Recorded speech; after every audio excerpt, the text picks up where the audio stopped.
Hi folks, so today I have a little bit of a break and I wanted to give you an update on the squash bed, and this is what it looks like right now. I haven't gotten around to actually planting the squash and pumpkins yet, but I did get all the landscape fabric put down and wood chips to keep the weight on it so the landscape fabric doesn't get taken up by the wind. We get pretty bad wind here on the mountain. It is pinned down, but without the weight from the chips and the bags, it kind of gets picked up and sometimes will blow off and roll up and go over into the other part of the yard. But right now I did lay out all of the soil bags, because this garden in particular is going to be planted in bags because it's on the septic field. So my choices are really only raised beds in some way or bags or something like that. We can't really plant anything within the septic field. So this is the best option right now, and it's a little bit temporary, which is fine. So I'm actually looking forward to it. I've done this before and I know it works. They did not have soil that was pre-mixed with compost, so I'm gonna have to do that. So each of the purple and white bags are the soil, and then I've gotten enough leaf compost to share between two bags. So there should be plenty of compost, and the squashes and pumpkins should really love it. And I do have a few tools. So the things that I use to make this garden happen, the first thing I do is turn the bags, whatever side I'm using, it really doesn't matter what side you use, but I punch a lot of holes in them with just my little garden, my hand rake, and I make sure that I just make a ton of holes so that it can drain, and then I flip the bag over. You can even use one of these and slices in it. Just make sure that the bag, when you roll it, can stay together. That's the only reason that I don't make gashes on the bottom side, is because I want the bag to stay intact until I take the top off of it. That's really the only reason. Otherwise, you can do however you want, as long as there's a bunch of drainage holes. And I just stab it. It's really, it's excellent fun if you need to beat on something. And then, so once that's done, and I feel like there are enough perforations in it, stabby, then I just roll it over and make my cuts. And so I'll show you that kind of how that works. So that one has holes in it now, and I also want to make sure this is level. Okay. And then what I usually do is take on one corner, I use this thing to cut the top off of the bag, and I leave the corners intact. So I'm just cutting off a square of plastic.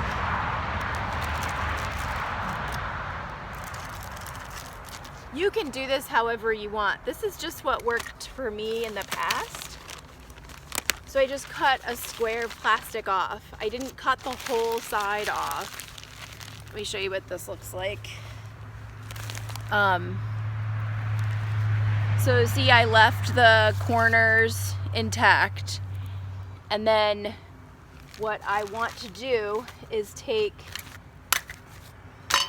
and so here's a trick that I've developed over my years of doing this. If you have to use bags, which in this case I thought bags were going to be easier because it's on a slope, and we have all these other issues to contend with.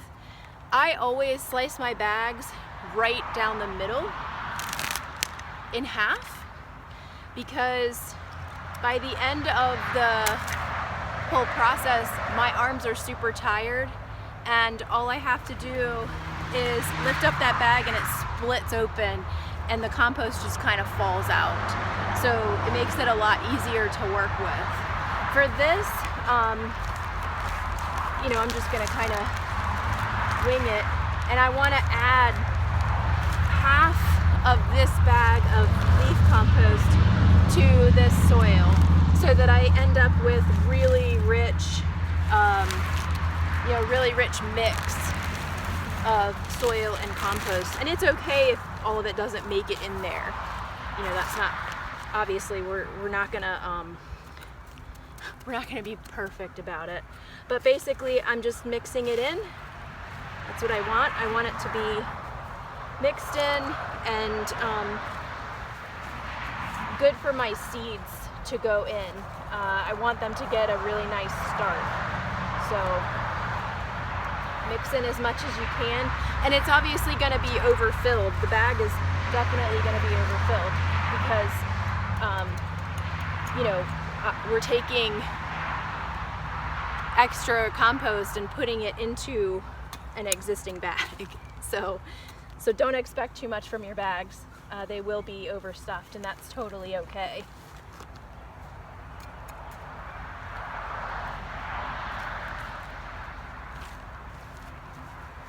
And I'm just gonna mix it in really well as best I can.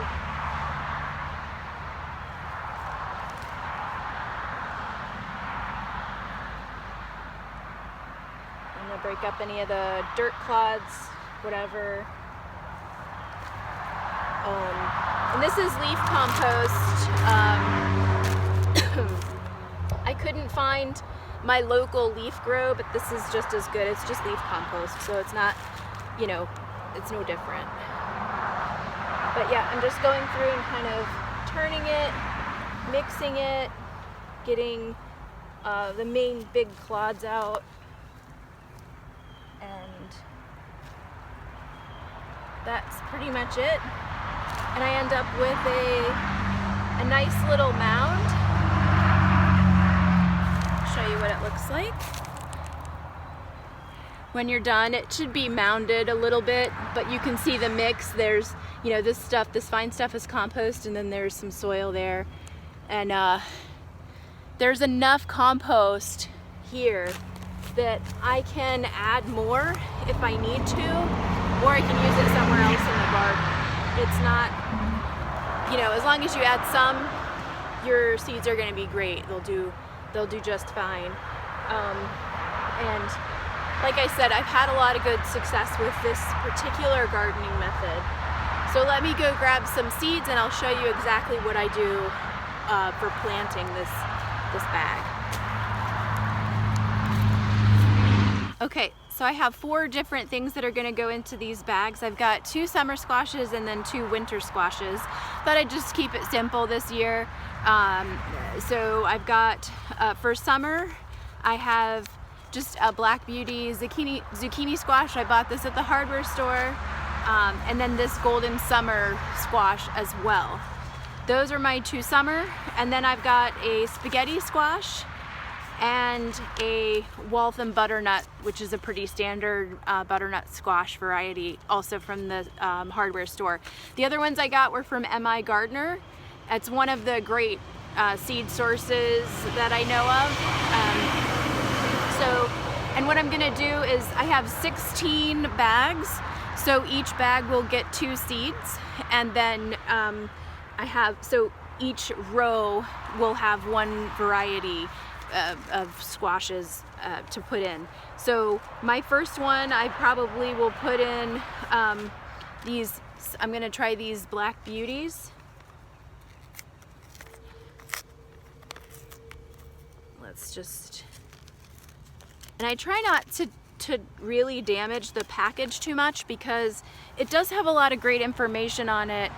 And I want to remember what I planted, and then sometimes I just can't remember the days. Oh gosh, you know, how many days was this supposed to germinate in? Has it been a week or 2 weeks or what? So I can go and check on this and make notes about what I've planted where. So if you have kids, zucchinis and squashes are excellent because they have really big seeds, so they're very easy for kids to plant. you can see how big that seed is. So I love planting squash, and beans are great too. Anything that has a big seed is very easy for kids to plant and learn about growing things. So if you have kids and you want to try something on your back deck, just give them a bag and, you know, plant some things in it. So let me show you how I do this. So I just take my 2 seeds. I've learned over the years that 2 seeds is probably plenty for this particular bag. This is really only, what size is this? It's a 40 pound bag, but it's only one cubic foot, I think, of soil. So it's one of the smaller bags. So I don't want to overtax the soil that's in here. And they grow pretty big anyway, so you want to be really careful about overdoing it on your spacing. And I know it seems like, oh, I can put bunches of things in here. You can try, but your squashes will, the root systems are going to suffer for it. So let me show you what I do. Is on the ends here, so we have the 2 ends of the bag. I usually stuff one here, and I leave it upright because this is something I learned.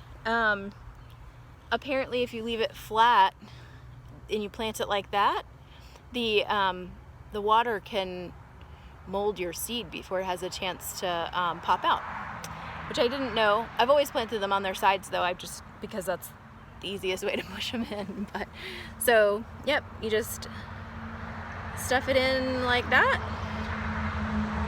pretty far down. Make sure that one's far down too, because they're big seeds, so you want to plant them a little bit deeper than you would, say, like carrots and things like that. So anyway, that's it. And once all of my bags are planted up, I'm just gonna water, and you have to keep them well watered, of course, because it's essentially like gardening in a pot. So consider it like that. So make sure that they stay watered. This isn't getting any water from the ground. It will get rainwater, but you're not getting any water from, you know, it's not going to be able to hold any water in the soil, except for what it has in this bag, essentially like a pot. So be really careful about that. Because they can dry out, and make sure you put the holes in the bottom so it can drain, or slice it, however you want to do it so that it has good drainage. But that's my tips for today, and I'll go ahead and get this planted out, and we'll see what we get in a couple weeks. Here they are. These are zucchinis, I believe. And then over there we have spaghetti squash, pumpkins. Pumpkins are down here on this lower one.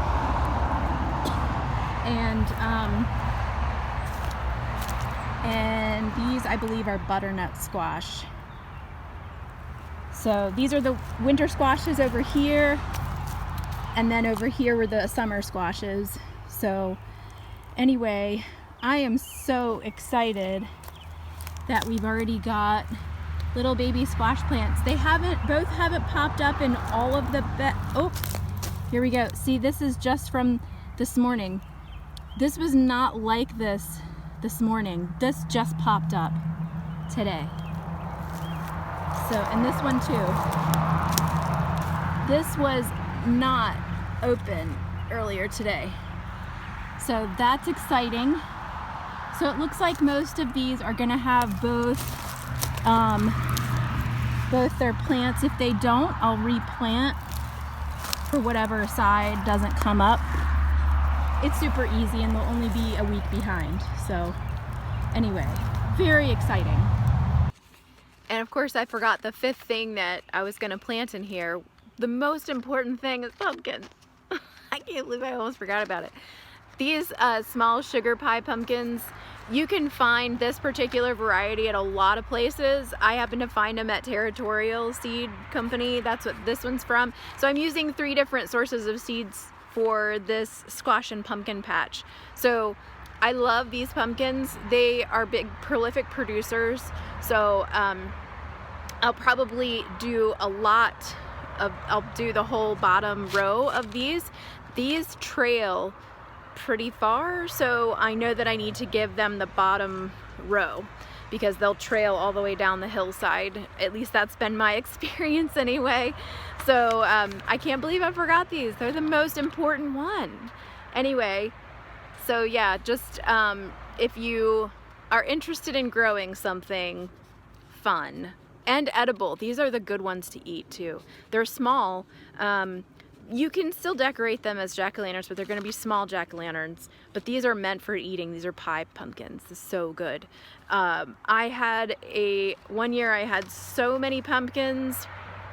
I don't remember how much weight I had, but I filled our freezer with pureed pumpkin.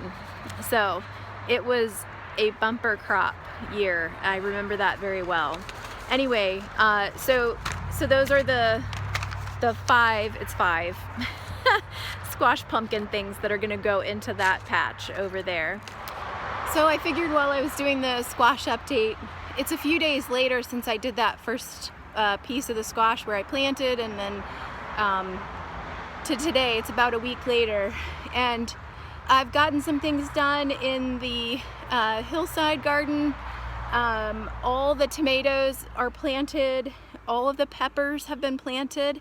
I have both determinate tomatoes and indeterminate tomatoes. The raspberries have been planted. I pushed back the blackberries that are less desirable and pushed them back up onto the hillside, and I planted my raspberries kind of in front of those because they're more desirable for me. So I'll just continue to clip back the blackberries and encourage the raspberries to come up. I've gotten so far 4 total rows done in the hillside garden, so I have in one of the rows, so you can see here, these are the 4 rows I have. I ran out of stone. I still need to go and harvest some stone, so they're not well delineated. I know where they are, but it doesn't look like they're well delineated. So the first row is all tomatoes, a variety, and those have been in there for a couple weeks, maybe a week and a half, I don't know. The second row is all peppers, and those are starts that I bought. The third row here is a garden bean, and this fourth row here is actually a bush pickle. So, and then I have 3 more rows that I'm gonna be doing in the next little bit of time. Probably in the next week I'll tackle that, and I'll continue to weed this patch. It's very weedy still, even though I cleared off this hillside, weeds are gonna pop up because the seed bank is still in there. So I'm just gonna be tackling that for a while. And then up there, which you can't see because of the sun, beyond the fence, as I said that I was gonna do, that's where the raspberries are. So I did tackle that. I actually planted those in the rain the other day. I didn't want to lose my good planting day. It wasn't too hot, so I went ahead and put them in, and they look really good. I had a total of 10 raspberries that I was able to put in, and they're just all mixed in with the other stuff here as they are naturally on this hillside. But you can see behind me, well, here's my pallet gate that I said I was gonna do, and right here is this is the game trail, and this is going up to my mushroom beds. There's another way over on the other side that I can get to these mushroom beds, but it's I think that I'll probably be headed up this way to water and harvest. I plan on doing sort of a little patio kind of thing up there, sort of near the mushroom beds. So that's the plan, is that this will be the pathway to that. But just behind me are some of the raspberries. There's one right there. Here's another one right here. So anyway, there were 10 total starts, and they all looked really healthy. So I'm really excited to see what those produce. They're all first-year canes, so they're not going to give me any fruit. I might get a little bit of fruit off of them, but most of them were first-year canes. So I don't anticipate getting anything off of them just yet. And the blackberries are still up here, so I will be fighting with those as well. Anyway, so that's a garden update. Everything else is going really well. It's just, you can see how steep this is. I'm gonna bust. I really need to get the stairs in, but that's so low priority right now because obviously I need to get some of the garden planted, and then I can worry about the steps. I have them all cut. I just need to put them in, and I just haven't had an opportunity to do that. This garden was really kind of slapdash put together really quickly, so some things have kind of gone by the wayside. So anyway, we'll get to it when we get to it, and I don't want to leave garden tools around that are gonna maybe get rusty, and I don't want to leave trash to blow around. So I mixed all these just so that you're aware. What I did was I created a terrace. So I dug up the soil and then I mixed it with a really heavy layer of leaf compost. That's what's the dark is the leaf compost, but I mixed it in so that I would have good soil for starting all of these seeds that we're putting in. So they're gonna hopefully do really well. I mean, I did the exact same thing over in those soil bags for the squash, so I have high hopes for these things as well. It's typically, you know, they pop up pretty quickly when you give them adequate fertilizer, and leaf compost is a really good fertilizer. So I just wanted to give you all an update on what's happening. I've been burning as well, so getting rid of some of the brush, and hopefully I'm gonna cut back some of the stuff around some of my little baby trees. They're getting a little overgrown. So anyway, there's still other things that I have in this garden that need tending, like the perennial beds. The Nepeta is gonna need a haircut very soon. And I'm trying to get a lot of this stuff done before we go to Alaska. We are, I think, going to Alaska this year. Fingers crossed. If all goes well, we are gonna get to go. There's a lot of little things that have to fall into place, but I think we're gonna be able to go. So I wanna get this in before then so that when I come back, there's things to harvest. So that's my update for now. And with that, I will catch you outside.